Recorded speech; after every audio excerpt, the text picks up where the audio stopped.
Estamos aqui com mais um programa Educação Interativa em Foco e hoje o nosso bate-papo é com a psicopedagoga Paula Cristina Massabini Ricardo. É um prazer, Paula, estar com você aqui hoje e hoje iremos falar sobre o papel do psicopedagogo. Qual a função, Paula, da psicopedagoga? Obrigada, Fernanda, pelo convite. Foi com grande satisfação que eu estou aqui. Sempre gosto, me faz muito bem estar aqui no colégio para estar atendendo as crianças, esse público maravilhoso de adolescentes e crianças. Bem, a função do psicopedagogo é que o psicopedagogo é um especialista nas habilidades do aprender, onde serão avaliados, investigados, caso mais aprofundado pela história de vida do indivíduo, para ver aonde que houve alguma ruptura, onde que ele está tendo mais dificuldade na aprendizagem, o que está acontecendo, para ser depois, numa intervenção, feito um treino, né, com as funções cognitivas, para que tenha um melhor desempenho, para que avance na aprendizagem. Paula, qual a diferença entre a função do psicopedagogo e do professor particular? Bem, o professor particular é aquele que trabalha com os conteúdos escolares, onde é para que se recupere uma nota, né, que faça algum conteúdo que ficou mal, a criança não conseguiu, o adolescente não conseguiu absorvê-lo. Então, o professor particular é aquele que vai ajudar nessa questão. Ou mesmo, existem alunos que precisam de um tutor em casa, para que acompanhe as tarefas, organize aquelas semanas de provas, para que ele estude, para que ele tenha uma rotina de estudo. O psicopedagogo já é diferente, ele não vai trabalhar com conteúdos escolares, mas sim desenvolver estratégias para que se aprenda. Trabalhar, exercitar as funções cognitivas, as funções do cérebro, aquelas que não estão muito, vamos dizer, em funcionamento, né? Todas estão, mas assim, ativá-las. É para isso que a função do psicopedagogo. Fazer essa investigação e depois, se houver necessidade de encaminhamentos para outros profissionais, e fazer a intervenção. E geralmente, Paula, você trabalha o emocional também dessa criança, desse adolescente. Como é que é? Não tem muito como desvincular, né, na psicopedagogia, a pedagogia da psicologia. Claro que não sou psicóloga.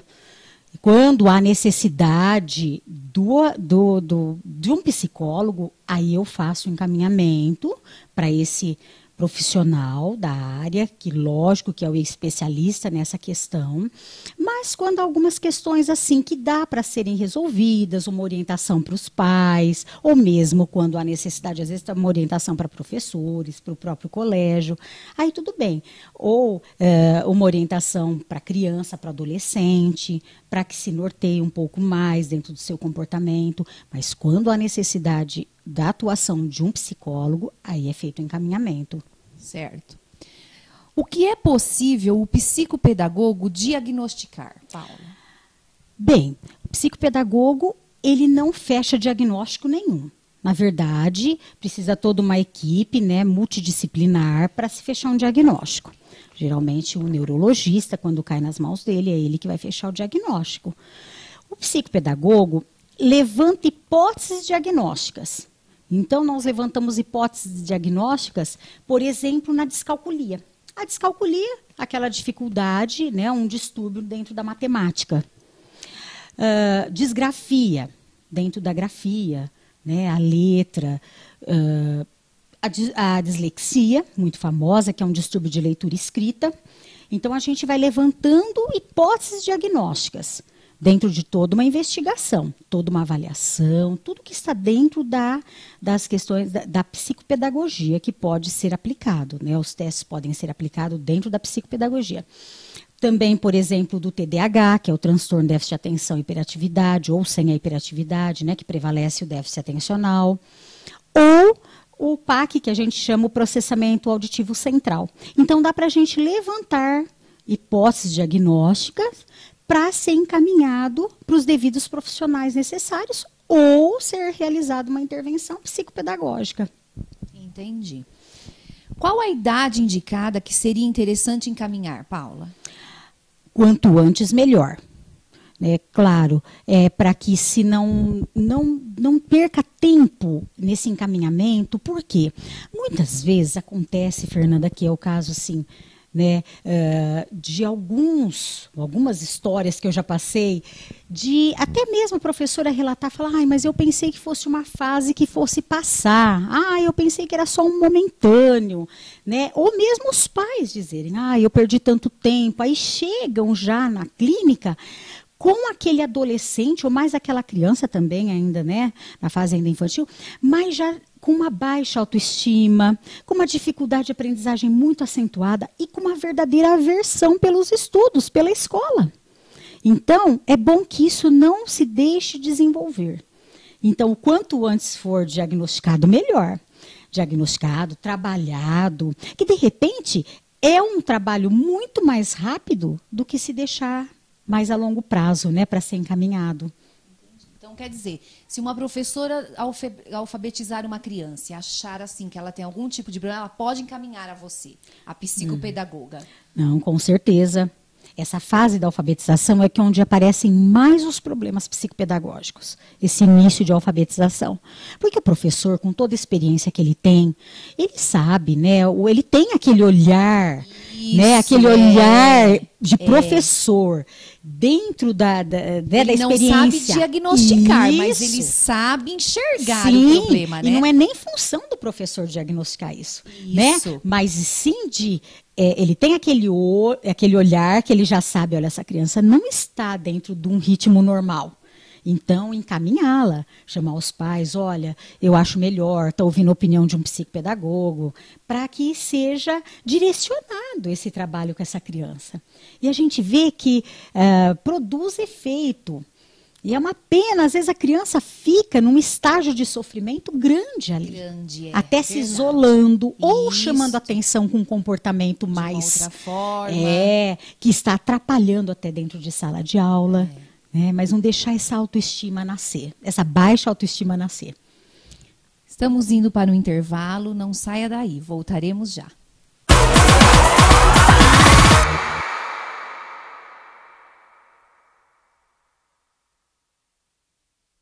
O Colégio Interativo Catanduva, Sistema Coque de Ensino, oferece para seu filho educação de qualidade, profissionais qualificados, juntamente com uma excelente infraestrutura, contando com sala 3D, quadra poliesportiva, salas com multimídia e lousa eletrônica, espaço reservado para o primeiro ano do ensino fundamental e salas climatizadas. Aqui, seu filho inicia com a alfabetização e segue até o pré-vestibular, onde contamos com mais de 100 aprovações para 2016, sendo 15 em Medicina, USP, Unesp e outras tantas mais. Na Dicopel, você encontra todo tipo de embalagens e utilidades para seu lar. Você encontra descartáveis, artigos para festa e produtos de limpeza em geral. A Dicopel possui a maior variedade de doces, balas, pirulitos e chocolates para sua festa.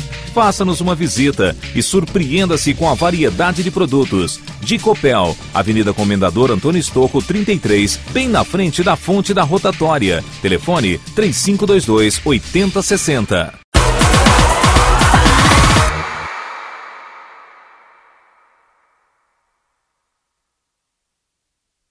Estamos aqui de volta com o nosso programa Educação Interativa em Foco. Estou aqui hoje com a psicopedagoga Paula. Continuando o nosso bate-papo, Paula, qual a diferença entre dificuldade de aprendizagem e distúrbio de aprendizagem? Bem, a dificuldade de aprendizagem, ela é fatores externos influenciando, o aprendente. E acabam, assim, dificultando a aprendizagem, aparecendo as dificuldades de aprendizagem. São fatores ambientais, fatores externos, é uma questão mais... não é própria dele, não está nele. Afeta, mas não está nele. Por exemplo, a chegada de um irmãozinho, né, o nascimento de um irmãozinho, ou mesmo um relacionamento professor-aluno, uma questão de uma falta de adaptação à metodologia da escola, Perda de um ente querido. perda de um ente querido, até questões, você sabe que até questões financeiras que a família está passando por dificuldades, afeta a criança. Dependendo de que forma que ela foi acostumada a ter as coisas, assim, acaba afetando a criança. Tem crianças que levam muito numa boa, mas outras não conseguem, né, dissolver isso e resolver assim dentro de si próprio, né? Mas nessas questões a dificuldade, já o distúrbio de aprendizagem, os transtornos, já é algo intrínseco, é nela. São fatores hereditários, toda a história de vida, desde gestação, né, Paula? gestação, né? Tudo como essa criança foi gerada, esse bebê foi gerado, o pós-nascimento, se houve atraso, uma questão toda e é próprio dela, é orgânico. O distúrbio ele é orgânico, então é algo intrínseco, que é essa a diferença para ser. E nesse caso, você também tem que trabalhar com os pais, né, Paula? Sim, sim.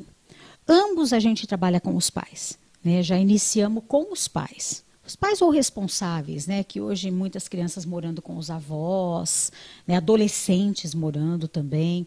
Então, hoje em dia a gente não fala só os pais, né? Os pais ou responsáveis pela criança. Como é o atendimento psicopedagógico clínico, Paula?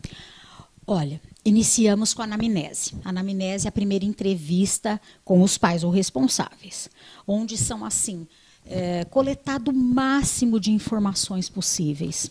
A anamnese é um momento que deve ser feito assim, muito bem detalhado, porque pergunta-se tudo sobre a história de vida da criança, para que se consiga já coletar informações. É muito importante.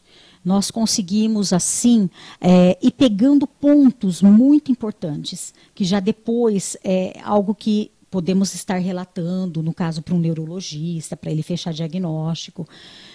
Então, é começado com a anamnese, com os pais.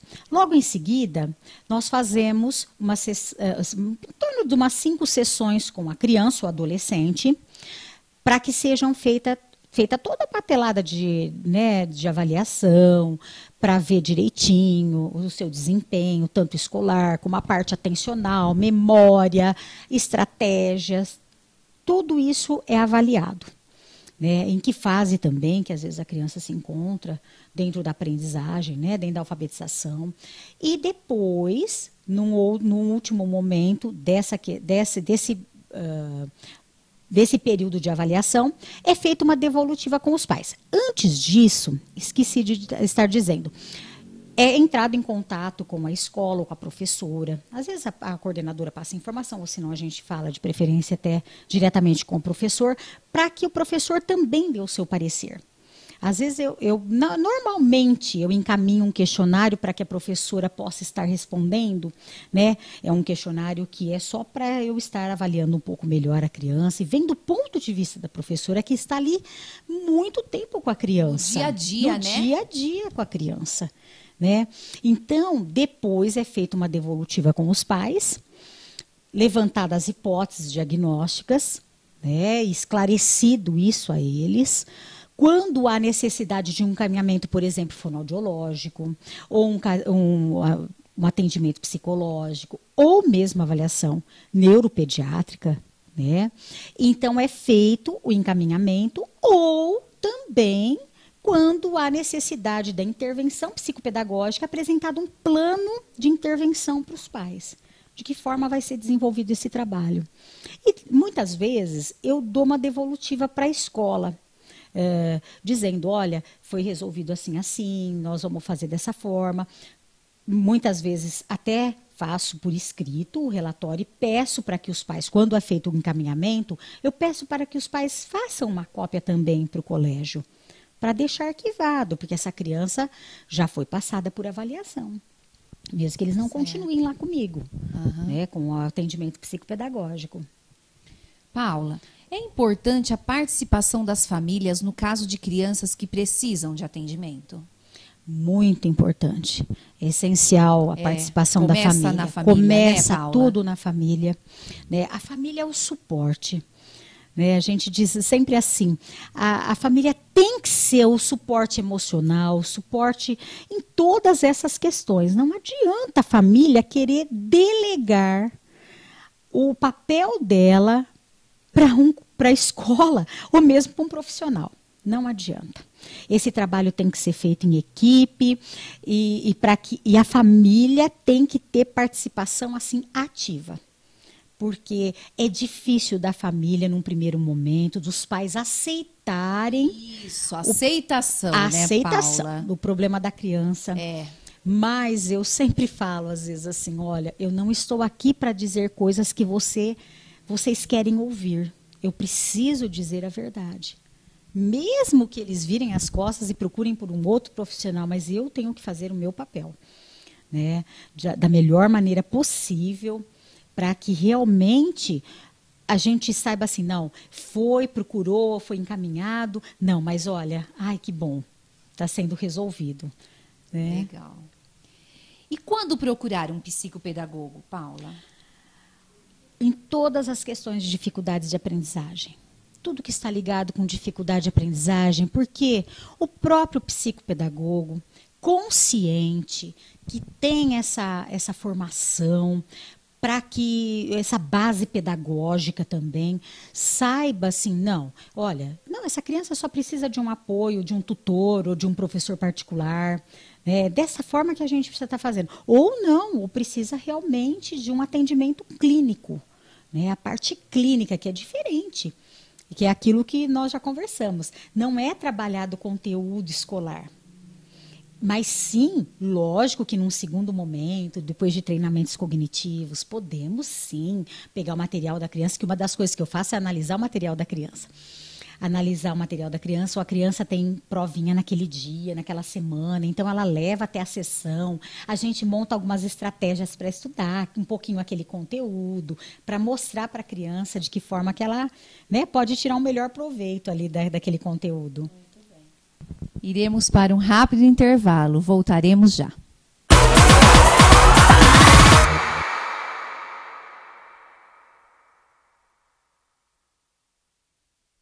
A Universidade Estácio de Sá, com mais de 45 anos de existência, está inserida no Colégio Interativo Catanduva desde 2007, com cursos em bacharel, licenciatura e tecnologia, proporcionando facilidade para os universitários que poderão estudar em suas casas, em seu ambiente virtual, com materiais altamente qualificados. Aliança Supermercado, há 15 anos atendendo você com o carinho e o respeito que você merece. Gêneros alimentícios com muita qualidade e um precinho que você pode pagar. Secos e molhados, frios, laticínios, produtos de higiene e limpeza. E aos domingos, churrasco e assados deliciosos, feitos com o mais alto padrão de qualidade, sem falar no atendimento diferenciado. 3524-4342. Torre de Pizza, um lugar para se sentir bem e alimentar seu corpo e alma, porque aqui somos apaixonados por pizza. Para os momentos inesquecíveis com a família ou os amigos, uma explosão de sabores, feita especialmente para você, com ingredientes de qualidade no forno a lenha, rodízio todos os dias e ainda com refrigerante à vontade. Faça sua festa de aniversário e confraternização na Torre de Pizza. Novos telefones para delivery: 3523-7350, 3524-3403, Rua Antônio Girol 153, Parque Glória 1, Catanduva, São Paulo.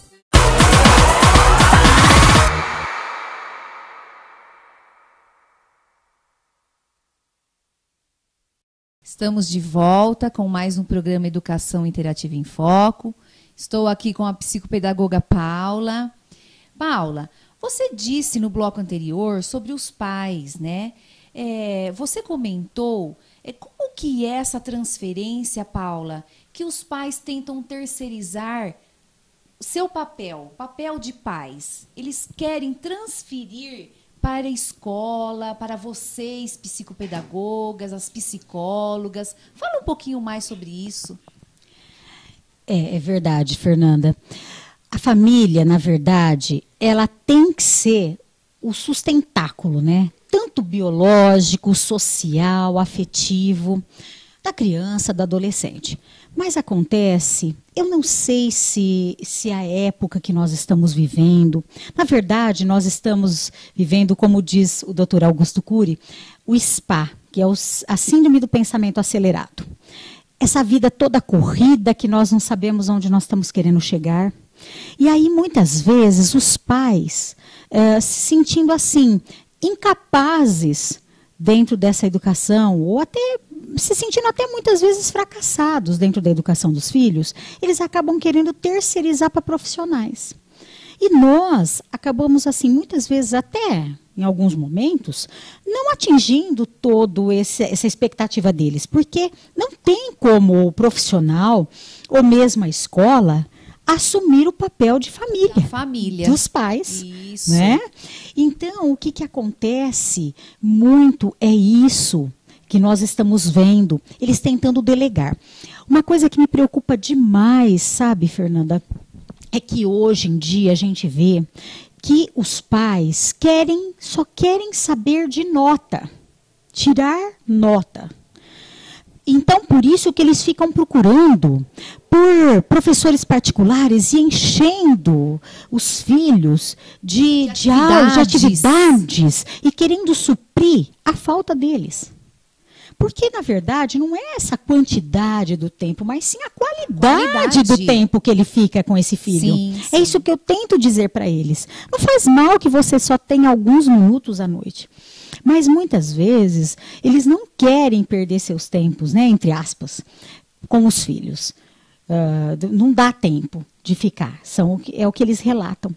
Mas o que acontece? Então, colocam em 1000 atividades, além do que a escola já oferece, né, os plantões e tudo mais, mas querem, por quê? Tem que ter nota, tem que passar de ano.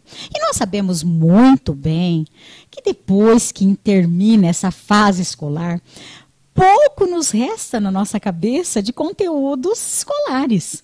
Né? Porque o que a gente vai ficar lembrando de fórmulas de física? Lógico, mas tem que ser aprendido de alguma forma. Mas a psicopedagogia, junto hoje com a neurociência, que é o desenvolvimento cerebral, nós estamos muito preocupados com essa questão do desenvolvimento integral do indivíduo. Partindo-se do pressuposto que o ser humano é um ser biopsicossocial, né, que tem todos esses aspectos, o aspecto biológico, o aspecto afetivo, o aspecto cognitivo. Então, é isso que nós estamos preocupados, para que um dia ele seja alguém no futuro. E nós não estamos preocupados só com nota, né? É uma competição de nota, às vezes, entre os alunos, entre os colegas ali de classe, e entre os pais também. Porque meu filho, eu tenho certeza que ele é mais inteligente que o fulano, que o ciclano, mas o fulano e o ciclano alcançam mais notas. Né? Nota não mede inteligência. Não mede inteligência. É isso que é muito preocupante. E uma outra questão que me preocupa demais é que muitas vezes os pais não priorizam esse tipo de tratamento. Muitas vezes eu brinco com eles, eu gosto muito de acolhê-los, de conversar, para tentar, sim, eles sentirem confiança em mim como profissional, para que eu possa passar essa confiança. Na questão de não priorizarem.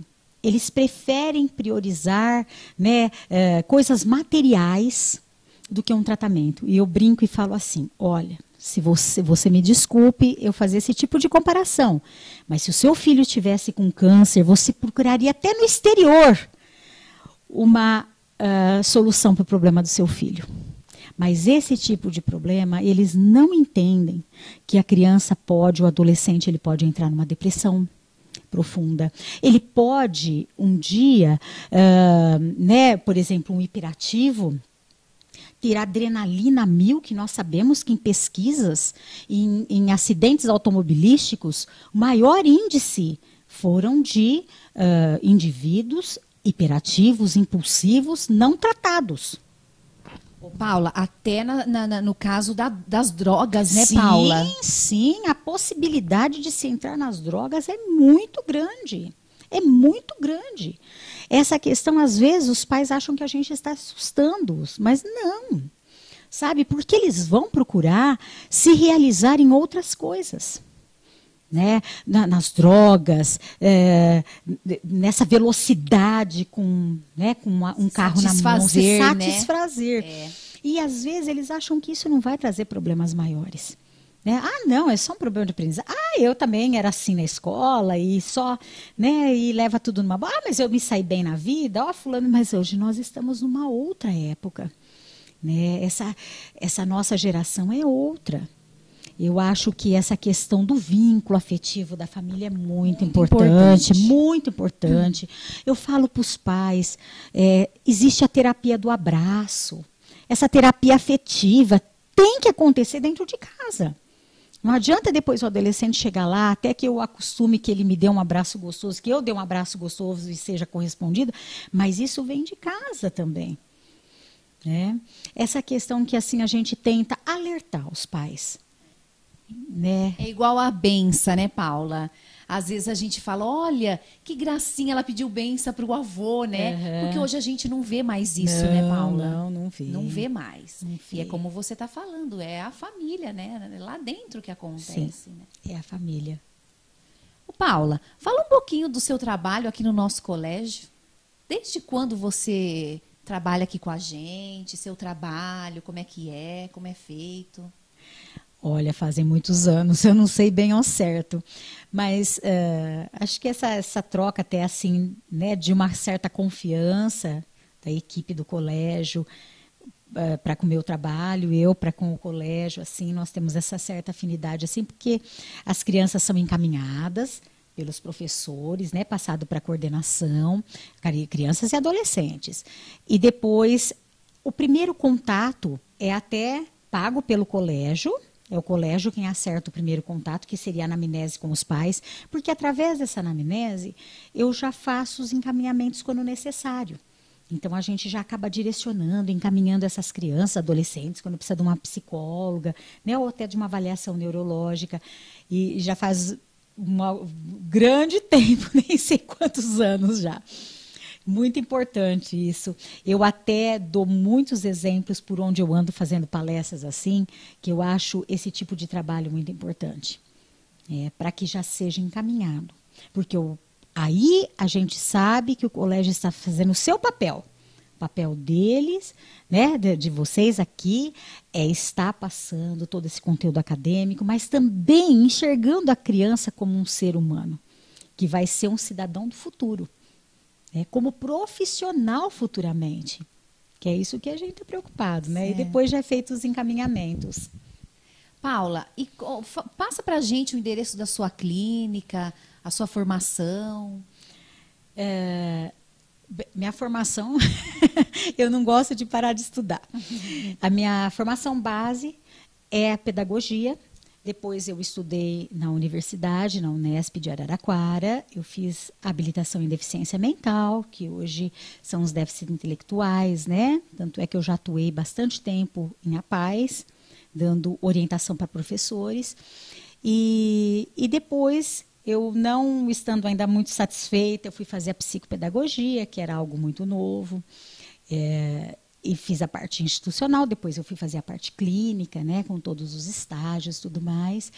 E sempre estudando, fui procurando, eu fiz fiz pós-graduações, né, fiz algumas fiz em São Paulo também, fiz a neuropsicopedagogia e também uma especialização em TCC, que é a terapia cognitivo-comportamental, que é dentro da área da psicologia, mas que eles, analisando o meu currículo, eles deixaram que fizesse, né, essa formação, que é só restrita mais a psicólogos, mas eu pude fazer como uma especialização. Eles analisaram o meu currículo e deixaram que eu fizesse. Também eu aplico o PEI, que é o Programa de Enriquecimento Instrumental. Fiz também o neurofeedback, que é, né, com os eletrodos, para ser feito no cérebro. Hoje, eu atuo mais dentro na clínica com o biofeedback, que é a questão do treinamento respiratório, que ajuda bastante na questão de ansiedade, nas questões quando os adolescentes dizem que dão os brancos na hora de da prova, né? E o que mais? Eu já estudei tanto, já fui fazendo, mas eu acho que eu preciso estudar muito mais. Sempre a gente fazendo assim, né? Se reciclando. O psicopedagogo não pode ficar parado, ele tem que ter, assim, contínua a reciclagem, tem que ser contínua, né? Que agora, nas próximas semanas, eu para vários congressos, assim, eu viajo o Brasil todo para congressos, né? Que sempre a gente traz coisas novas, isso é muito importante, esses recursos que tem de estratégias e também recursos lúdicos, né? Para que seja trabalhado dentro das terapias, assim. Paula, foi um prazer o bate-papo com você hoje. Foi muito bom a nossa conversa. Eu é que agradeço. Agradeço, sim, estou à disposição, continuo à disposição e agradeço muito aqui de estar. Foi uma grande satisfação quando você me convidou. Apesar desses horários um pouco tumultuados, mas sim. Você me perguntou sobre onde eu estou atuando, Isso. Né? Aqui em Catanduva, na Plena Saúde, que é na Rua Cuiabá, 218.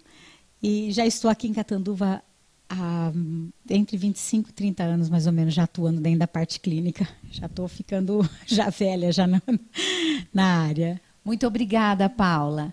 Estamos encerrando mais um programa Educação Interativa em Foco. Não esquecendo que toda terça-feira, das 13 às 13h30 e toda quinta, das 18h30 às 19h. Até breve.